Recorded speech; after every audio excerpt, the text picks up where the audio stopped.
ಆತ್ಮೀಯ ವಿದ್ಯಾರ್ಥಿ ಮಿತ್ರರೇ, ಇವತ್ತಿನ ವಿಡಿಯೋದಲ್ಲಿ ನಾವು 10ನೇ ತರಗತಿಯಲ್ಲಿ ಬರುವ ರಾಸಾಯನಿಕ ಕ್ರಿಯೆಗಳ ವಿಧಗಳ ಬಗ್ಗೆ ತಿಳಿದುಕೊಳ್ಳೋಣ. ಮೊದಲ ವಿಧಾನ ಸಂಯೋಗ ಕ್ರಿಯೆ. ಮ್ಯಾಗ್ನೇಷಿಯಂ ಲೋಹವನ್ನು ಜ್ವಾಲೆಯ ಮೇಲೆ ಹಿಡಿದು ಉರಿಸಿದಾಗ ಅದು ಮ್ಯಾಗ್ನೇಷಿಯಂ ಆಕ್ಸೈಡ್ ಆಗಿ ಪರಿವರ್ತನೆಯಾಗುತ್ತದೆ. 2Mg + O2 gives 2MgO.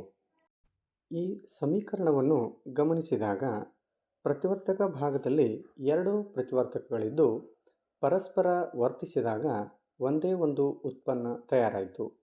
ಈ ರೀತಿಯ ರಾಸಾಯನಿಕ ಕ್ರಿಯೆಯನ್ನು ಸಂಯೋಗ ಕ್ರಿಯೆ ಎನ್ನುವರು. ಇನ್ನು ಎರಡನೇ ವಿಧಾನ ವಿಭಜನ ಕ್ರಿಯೆ.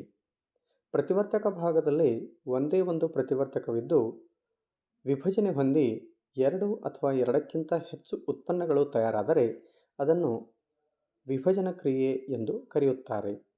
ಒಂದು ಉದಾಹರಣೆಯನ್ನು ಗಮನಿಸಿದಾಗ ಫೆರಸ್ ಸಲ್ಫೇಟ್ ಹರಳುಗಳನ್ನು ಒಳಗೊಂಡಿರುವ ಪ್ರಣಾಳವನ್ನು ಕಾಯಿಸಿದಾಗ ಫೆರಸ್ ಸಲ್ಫೇಟ್ ಒಂದೇ ಪ್ರತಿವರ್ತಕ ವಿಭಜನೆ ಹೊಂದಿ ಎರಡಕ್ಕಿಂತ ಹೆಚ್ಚು ಉತ್ಪನ್ನಗಳು ತಯಾರಾಗುತ್ತವೆ. ಈ ರೀತಿಯ ರಾಸಾಯನಿಕ ಕ್ರಿಯೆಯನ್ನು ವಿಭಜನ ಕ್ರಿಯೆ ಎನ್ನುವರು. ಉದಾಹರಣೆ FeSO4 gives Fe2O3 + SO2 + SO3. ಮುಂದಿನ ವಿಧಾನ ಉಷ್ಣ ವಿಭಜನ ಕ್ರಿಯೆ. ಉಷ್ಣ ನೀಡುವ ಮೂಲಕ ಒಂದು ಪ್ರತಿವರ್ತಕವನ್ನು ಎರಡು ಅಥವಾ ಹೆಚ್ಚಿನ ಉತ್ಪನ್ನಗಳಾಗಿಸುವುದನ್ನು ಉಷ್ಣ ವಿಭಜನ ಕ್ರಿಯೆ ಎನ್ನುವರು. ಉದಾಹರಣೆ CaCO3. ಇದಕ್ಕೆ ಉಷ್ಣವನ್ನು ನೀಡಿದಾಗ ಅದು CaO ಅಂದರೆ ಕ್ಯಾಲ್ಸಿಯಂ ಆಕ್ಸೈಡ್ ಮತ್ತು ಕಾರ್ಬನ್ ಡೈಆಕ್ಸೈಡ್ ಆಗಿ ಪರಿವರ್ತನೆ ಹೊಂದುತ್ತದೆ. ಇನ್ನೊಂದು ಉದಾಹರಣೆ 2PbNO3 ಸೀಸದ ನೈಟ್ರೇಟನ್ನು ಕಾಯಿಸಿದಾಗ ಅದು ಸೀಸದ ಆಕ್ಸೈಡ್ PbO ಮತ್ತು ನೈಟ್ರೋಜನ್ ಡೈಆಕ್ಸೈಡ್ ಹಾಗೂ ಆಕ್ಸಿಜನ್ ಆಗಿ ಪರಿವರ್ತನೆ ಹೊಂದುತ್ತದೆ. ಅದೇ ರೀತಿ ಸೂರ್ಯನ ಬೆಳಕಿನ ಉಪಸ್ಥಿತಿಯಲ್ಲಿ ಬೆಳ್ಳಿಯ ಕ್ಲೋರೈಡ್ ಹಾಗೂ ಬೆಳ್ಳಿಯ ಬ್ರೋಮೈಡ್ಗಳು ಅನುಕ್ರಮವಾಗಿ ಬೆಳ್ಳಿ ಮತ್ತು ಕ್ಲೋರಿನ್ ಆಗಿ ಬೆಳ್ಳಿ ಮತ್ತು ಬ್ರೋಮಿನ್ ಆಗಿ ಪರಿವರ್ತನೆ ಹೊಂದುತ್ತವೆ. ಈ ರಾಸಾಯನಿಕ ಕ್ರಿಯೆಯಲ್ಲಿ ಪ್ರತಿವರ್ತಕವು ವಿಭಜನೆ ಹೊಂದಲು ಸೂರ್ಯನ ಬೆಳಕನ್ನು ಉಪಯೋಗಿಸಿಕೊಳ್ಳಲಾಯಿತು. ಇನ್ನೊಂದರಲ್ಲಿ ವಿದ್ಯುತ್ ಶಕ್ತಿಯನ್ನು ಬಳಸಿಕೊಂಡು ನೀರನ್ನು ಹೈಡ್ರೋಜನ್ ಮತ್ತು ಆಕ್ಸಿಜನ್ಗಳಾಗಿ ವಿಭಜಿಸಬಹುದು. ಇದು ಸಹ ವಿಭಜನ ಕ್ರಿಯೆ. ಇದೇ ರೀತಿ ರಾಸಾಯನಿಕ ಕ್ರಿಯೆಯೊಂದರಲ್ಲಿ ಉಷ್ಣವು ಹೀರಿಕೆಯಾದರೆ ಅದನ್ನು ಅಂತರ್ ಉಷ್ಣಕ ಕ್ರಿಯೆ ಎನ್ನುವರು. ಉದಾಹರಣೆ N2 + O2 gives 2NO. ಮುಂದಿನ ವಿಧಾನ ಸ್ಥಾನಪಲ್ಲಟ ಕ್ರಿಯೆ. ಪ್ರತಿವರ್ತಕದಲ್ಲಿರುವ ಕ್ರಿಯಾಪಟು ಧಾತು ಸಂಯುಕ್ತದಲ್ಲಿರುವ ಕಡಿಮೆ ಕ್ರಿಯಾಪಟು ಧಾತುವನ್ನು ಸ್ಥಾನಪಲ್ಲಟಗೊಳಿಸಿದರೆ ಅದನ್ನು ಸ್ಥಾನಪಲ್ಲಟ ಕ್ರಿಯೆ ಎನ್ನುವರು.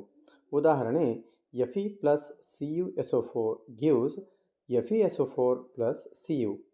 ಇಲ್ಲಿ ಕಬ್ಬಿಣವು ತಾಮ್ರದ ಸಲ್ಫೇಟ್ನಲ್ಲಿರುವ ತಾಮ್ರಕ್ಕಿಂತ ಹೆಚ್ಚು ಕ್ರಿಯಾಶೀಲವಾಗಿರುವುದರಿಂದ Zn + CuSO4 gives ZnSO4 + Cu.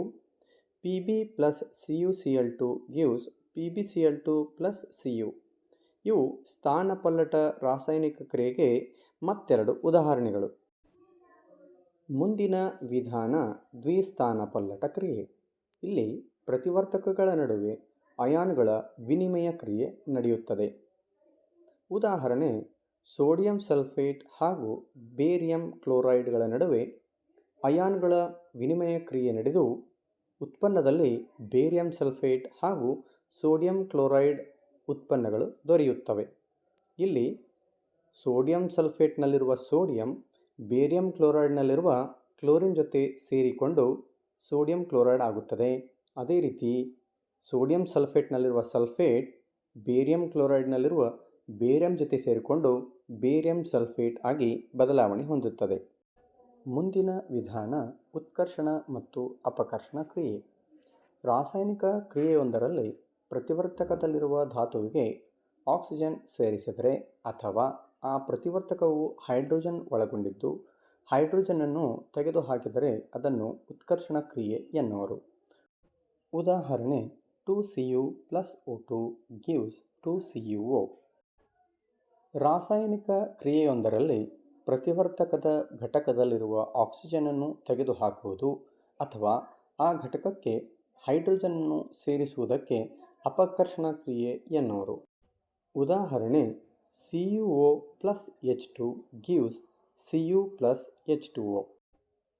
ಅದೇ ರೀತಿ ಕ್ರಿಯೆಯೊಂದರಲ್ಲಿ ಉತ್ಕರ್ಷಣ ಹಾಗೂ ಅಪಕರ್ಷಣ ಕ್ರಿಯೆಗಳು ಎರಡು ಒಮ್ಮೆಲೇ ನಡೆದರೆ ಅದನ್ನು ರೆಡಾಕ್ಸ್ ಕ್ರಿಯೆ ಅಥವಾ ಉತ್ಕರ್ಷಣ ಅಪಕರ್ಷಣ ಕ್ರಿಯೆ ಎಂದು ಕರೆಯುತ್ತಾರೆ.